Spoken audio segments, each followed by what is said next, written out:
Hello बच्चों, यदि आप भी कक्षा 10 के विद्यार्थी हैं और इस बार यूपी बोर्ड परीक्षा का पेपर देने जा रहे हैं तो 18 फरवरी को जो पेपर होना है उसके लिए उससे पहले आप ये वीडियो ज़रूर देख लें। ये वीडियो बहुत ही वायरल वीडियो होने वाला है कक्षा 10 के विद्यार्थियों के लिए। इसके लिए हिंदी कक्षा 10, समय 3 घंटे 15 मिनट का होता है बेटा, और नोट आपका है प्रारंभ के 15 मिनट परीक्षार्थियों को प्रश्न पत्र पढ़ने के लिए निर्धारित है। ये जो प्रश्न पत्र है वो खंड आ और खंड वा 2 भागों में आता है। तो खंड आ में देखो क्या है। खंड आ खंड आ में है शुक्ल योग की कालावधि है। तो इसमें से आपको 4 ऑप्शन मिलेंगे जिसपे एक आंसर आपको सही होगा, उस पर आपको टिक कर देना है। छायावाद उत्तर योग के प्रमुख कवि का नाम है। तो ये क्या है, ये 20 क्वेश्चन आपको जो है वो बहुत ही इम्पोर्टेंट है और OMR शीट पर आपको करने होंगे। तो देखो ये आपको मैं दिखा दे रहा हूँ, ये 5 6, देखो ये पहला दूसरा तीसरा चौथा पाँचवा छठा सातवां आठवां, और ये आपके 9 क्वेश्चन यहाँ पर दिए गए हैं। 9 क्वेश्चन के बाद बेटा आपको आते हैं 10वें क्वेश्चन पर। क्वेश्चन नंबर 10 ये है, क्वेश्चन नंबर 11 है, क्वेश्चन नंबर 12, 13, 14, 15, 16, 17, 18, 19, और लास्ट में आपका जो OMR शीट है हमारी उस पर 20 क्वेश्चन करने के लिए आते हैं। तो 20वां जो क्वेश्चन है बेटा आपका वो है आपका ये वाला, ये 20वां क्वेश्चन है। अब इससे पहले खंड आज अब कंप्लीट कर लेंगे हम। तो यदि आपने पुरानी वीडियो जो नहीं देखी है इसमें हमने OMR शीट पर फिल कराया है बच्चों के लिए 20 क्वेश्चन, वो आप जा करके देख लें चैनल पर। अब हम आते हैं खंड बा पर। खंड आ आप कंप्लीट कर चुके हैं और खंड बा पर हम आ चुके हैं। तो खंड बा पर खंड आ यदि आपने कंप्लीट कर लिया है जिसमें 20 क्वेश्चन आपको टिक वाले आते हैं, जिस पर आपको OMR शीट दे रखी होती है उस पर आपको गोला करना होता है। उसके बाद आता है खंड बा। खंड बा में देखो पहला क्वेश्चन है, निम्नलिखित गद्यांशों में से किसी एक के नीचे दिए गए प्रश्नों के उत्तर लिखिए। तो आपको इसमें गद्यांश आते हैं जिनके आपको प्रश्न दे रखे होंगे उनके आंसर लिखने हैं। 3 गुणा 2 यानी आपको 6 नंबर इसके लिए निर्धारित है। इसमें है दूसरी बात जो इस संबंध में विचारणीय है, और यहाँ से ये पूरा आपका संदर्भ है, चेतना का सहारा लिया था। तो ये पूरा जो संदर्भ है वो आपको पेपर में मिलेगा, इससे संबंधित आपको क्वेश्चन मिलेंगे। ये आपके प्रश्न हैं, प्रस्तुत गद्यांश का संदर्भ लिखिए। तो आप क्या करेंगे, ये जो गद्यांश है जिस चैप्टर से लिया गया है, जिस पाठ से लिया गया है, वहाँ उसका संदर्भ लिखेंगे। प्रस्तुत गद्यांश हमारी पाठ्य पुस्तक और हिंदी के गद्य खंड में संकलित, और पाठ का नाम और फिर इसका लेखक का नाम। अगला क्वेश्चन है, गद्यांश के रेखांकित अंश की व्याख्या कीजिए। ये जो अंडरलाइन है इसका बेटा आपको क्या करना है, इसकी व्याख्या करनी है। तो आप ये कर सकेंगे। थर्ड वाला क्वेश्चन है, क्रांति के लिए बापू ने किसका सहारा लिया। तो क्रांति के लिए बापूजी ने, महात्मा गांधी जो थे उन्होंने किसका सहारा लिया। तो इसका आंसर आपको इसी में मिल जाएगा, आप यहाँ से उसका आंसर लिख सकते हैं। अब आते हैं नेक्स्ट क्वेश्चन पे। कुछ बच्चे हैं जिनके समझ में खंड का खा में से ये का वाला क्वेश्चन नहीं आया है, तो खा वाला दूसरा देख लें। दूसरा है, इसमें से आपको एक करना होगा। इसमें दिया है, देखो ध्यान से पढ़ना है क्वेश्चन। संबंध में किसी एक के, एक करना है, वो कितना करना है, एक। तो एक करना है, या तो का वाला कर दो, और का वाला समझ में नहीं आ रहा है तो ये आपका खा वाला दे रखा है। दुनिया के सभी भागों में स्त्री पुरुष और बच्चे रेडियो से कान सटाए बैठे थे, और ये एंड में अंत में है, अस्तित्व से बिल्कुल बेखबर हो गए थे। यह आपका पैराग्राफ है, इसमें से आपको क्वेश्चन मिलेंगे। उपयुक्त गद्यांश का संदर्भ लिखिए अथवा गद्यांश के पाठ और लेखक का नाम लिखिए। तो आपको ये कर देना है, संदर्भ लिख करके प्रस्तुत गद्यांश जैसे उसमें बताया था वैसे ही आपको इसमें भी कर देना है।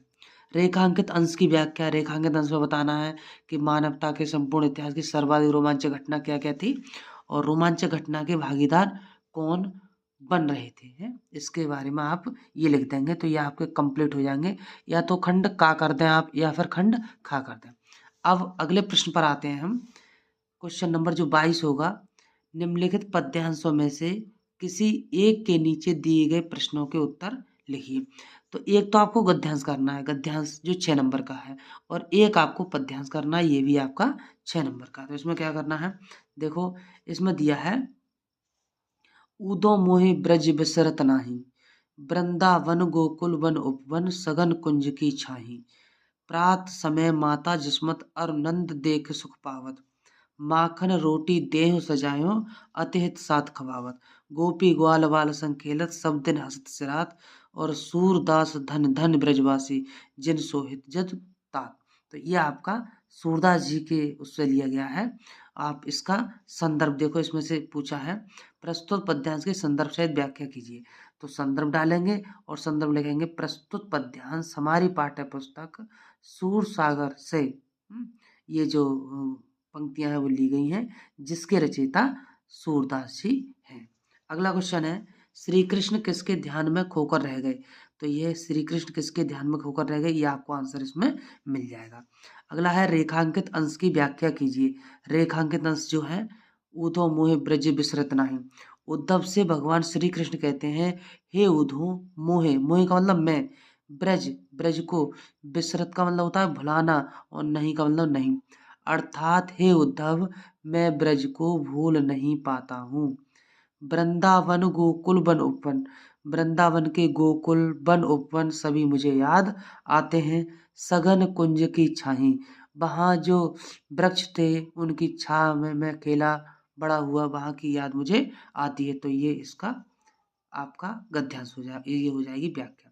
अगला है अगर ये का समझ में नहीं आ रहा है तो खा में देखो रूपस तेरा घन केश पास, श्यामल श्यामल कोमल कोमल लहराता सुर, सुरभित केश पास नवगंगा की रजत धार में है। तो इसमें से आप एक कोई सा भी कर सकते हैं। अब नेक्स्ट क्वेश्चन पर आते हैं बेटा। ये आपका जो क्वेश्चन है वो है ये, इसमें कर सकते हैं इसके पद्यांश की व्याख्या कर सकते हैं। और कवयित्री महादेव वर्मा ने बादलों को किसके तुल्य कहा है, रेखांकित अंश की व्याख्या। इसमें से आपको एक करना होगा। 23वें क्वेश्चन पर आते हैं निम्नलिखित लेखकों में से किसी एक लेखक का जीवन परिचय दीजिए। किसका करना है, किसी एक का। तो देखो रामचंद्र शुक्ल हैं, भगवत शरण उपाध्याय हैं और जयशंकर प्रसाद हैं। इसके लिए आपको 5 नंबर मिलते हैं। तो अगर हमारे चैनल पर नए विजिट किए हैं आप तो चैनल को जाकर के सब्सक्राइब कर लें और वहाँ से आपको निबंध कैसे लिखते हैं या जीवन परिचय कैसे लिखते हैं वहाँ पर जाकर के आप देख सकते हैं। या आप बोर्ड परीक्षा से पहले इस पूरे पेपर को सॉल्व करके देख सकते हैं। देखिए तो रामचंद्र शुक्ल, भगवत शरण उपाध्याय या जयशंकर प्रसाद किसी एक में से इनका जो जीवन परिचय है वो आप लिख देंगे। काव्य आता है निम्नलिखित कवियों में से किसी एक कवि का जीवन परिचय दीजिए तथा उनकी एक प्रमुख रचना का नाम लिखिए। तो इम्पोर्टेंट है सूरदास आते हैं, सुमित्रा नंदन पंत, ये भी हर साल रिपीट होने वाले हैं दोनों लेखक। तो इनका आप क्या करेंगे, इनका जीवन परिचय आप लिख सकते हैं। तो 5 नंबर गद्य वाले हो गए और 5 नंबर ये आपके इसमें हो गए। अब अगला प्रश्न आता है निम्नलिखित संस्कृत गद्यांशों में से किसी एक का संदर्भ सहित हिंदी में अनुवाद कीजिए। इसके लिए आपको 2+3 यानी 5 नंबर आपको निर्धारित है। तो आप क्या करेंगे, सबसे पहले आरक्षका श्रीमान अयम अस्ति चंद्रशेखरा अयम राजद्रोही गत दिने अनैनव असहयोगिनाम संभायाम। ये आपको गद्यांश मिलेगा। इस गद्यांश के आप यहाँ से हिंदी अनुवाद कर सकते हैं। चंद्रशेखर क्या बोले हैं इसका आपको पूरे का अनुवाद कर देना है। और यदि आप पर ये आपको कठिन लगता है तो इसमें से देखो ये है आपका खा वाला है। निम्नलिखित संस्कृत पद्यांशों में से किसी एक का संदर्भ सहित अनुवाद कीजिए। या तो का में से पहला कर दो ये वाला, और अगर ये कठिन लग रहा है आपको तो ये वाला अस्माकं संस्कृता सदा गतिशीला वर्तते मानव जीवनम संस्कृतम ऐसा यथा समयम नवम नवम विचारधाराम स्वीकरोति। इसमें से आप एक गद्यांश कर सकते हैं। फिर आते हैं पद्यांश पर। निम्नलिखित संस्कृत पद्यांशों में से किसी एक का संदर्भ सहित हिंदी में अनुवाद कीजिए। आप इसका ये जो दिया है आपका संदर्भ उसको लिख सकते हैं। इसमें दिया है सर्वे भवन्तु सुखिनः सर्वे सन्तु निरामया सर्वे भद्राणि पश्यन्तु मा कश्चित् दुःख भाग भवेत्। इसका कर सकते हैं। या फिर अगर ये समझ में नहीं आ रहा है तो ये मरणम मंगलम यत्र विभूतिश्च विभूषणम कौपीनम यत्रम कौशेयम सा काशी के निमीयते। इसमें से आप एक पद्यांश का हिंदी अनुवाद कर सकते हैं। ये कर दो, ये इम्पोर्टेंट है और बहुत ही अच्छा है, सरल है। सर्वे भवन्तु सुखिनः यानी सभी सुखी रहें, सर्वे सन्तु निरामया हैं। सर्वे भद्राणि पश्यन्तु मा कश्चित् दुःख भाग् भवेत्, अर्थात किसी प्राणी को कोई भी दुख ना हो, सभी सुख के भागी बने। तो आप ये कर सकते हैं। अब नेक्स्ट हम आते हैं इस क्वेश्चन के बाद अगला क्वेश्चन जो है आपका बेटा वो है ये,